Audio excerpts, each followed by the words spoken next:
এই কথা বলে তার মেয়ে পার্টিতে চলে গেল। মেয়ের এই কথাগুলো শুনে বাবা অনেক হতাশ হয়ে পড়ল। আর তখন একদিন তার বাবা স্ট্রোক করে অসুস্থ হয়ে পড়ল এবং চিকিৎসকের কাছে নিয়ে যাওয়ার আগেই সে মারা গেল। পরিবারে যেন শোকের ছায়া নেমে এলো। এর কিছুদিন পরে তার মা সেদিনের ঘটনার শোকে অসুস্থ হয়ে পড়ল। তার স্বামী হারানোর শোকে সে স্ট্রোক করে মারা গেল।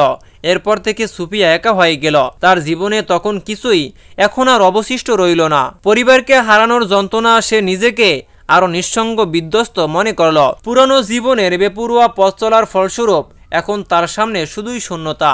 সে তার স্বামীর সংসার, নিজের বাবা মা, তার সুন্দর জীবন সবকিছুই ধ্বংস করে ফেলেছিল। সুফিয়ার জীবনে এত কিছু ঘটার পরেও তার মধ্যে কোনো আফসোস ছিল না।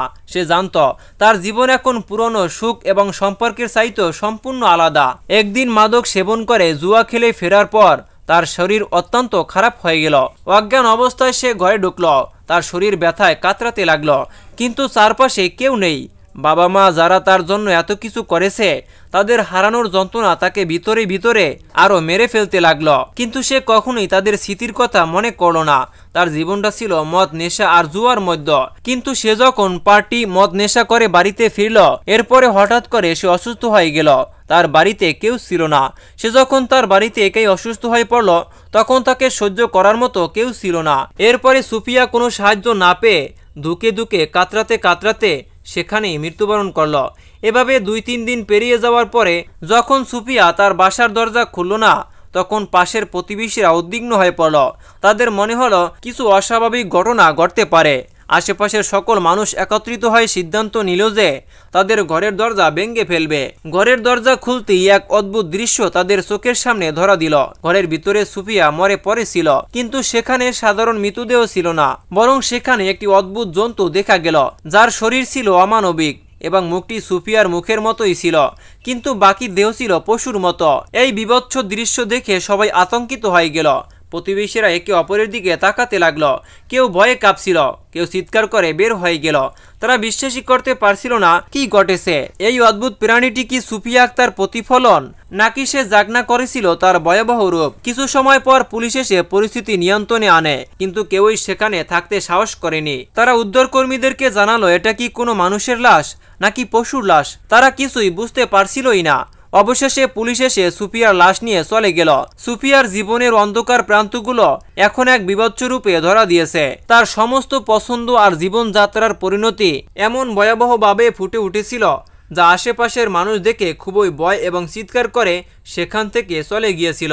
প্রতিবেশীরা বলাবলি করেছিল, এটাই কি সুফিয়ার জীবনের শেষ পরিণতি হলো? যার জীবন ছিল স্বপ্নের মতো, তার শেষ পরিণতি কি এটাই হলো? সুফিয়ার এই ঘটনার পরে সবাই তওবা ইস্তেগফার করতে শুরু করলো এবং নিজেদের গুনাহের কথা স্বীকার করে আল্লাহ পাক রব্বুল আলামিনের কাছে ক্ষমা চাইতে লাগলো।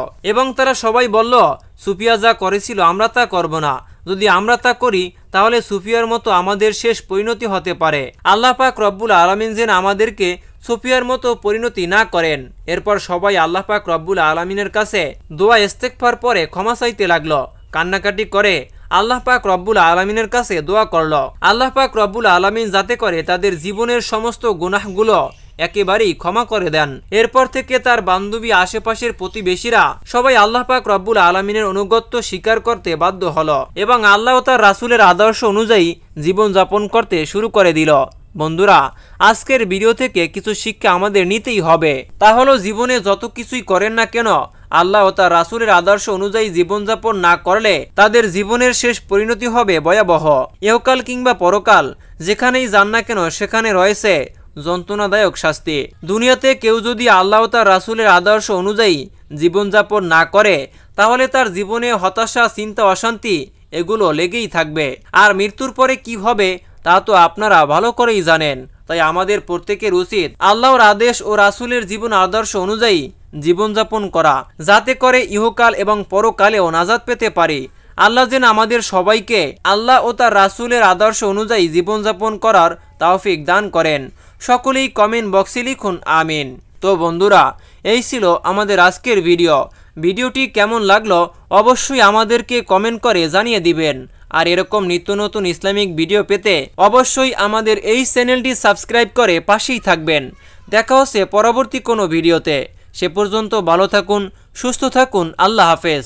প্রিয় দর্শক, ভিডিওটি অনেক লম্বা হয়ে যাওয়ার কারণে এটিকে আমরা পর্ব করে রেখেছি। পরের পর্ব দেখতে হলে অবশ্যই আমাদের এই চ্যানেলটি সাবস্ক্রাইব করে সঙ্গেই থাকুন। দেখা হচ্ছে পরবর্তী পর্বে। সে পর্যন্ত ভালো থাকুন, সুস্থ থাকুন। আল্লাহ হাফেজ।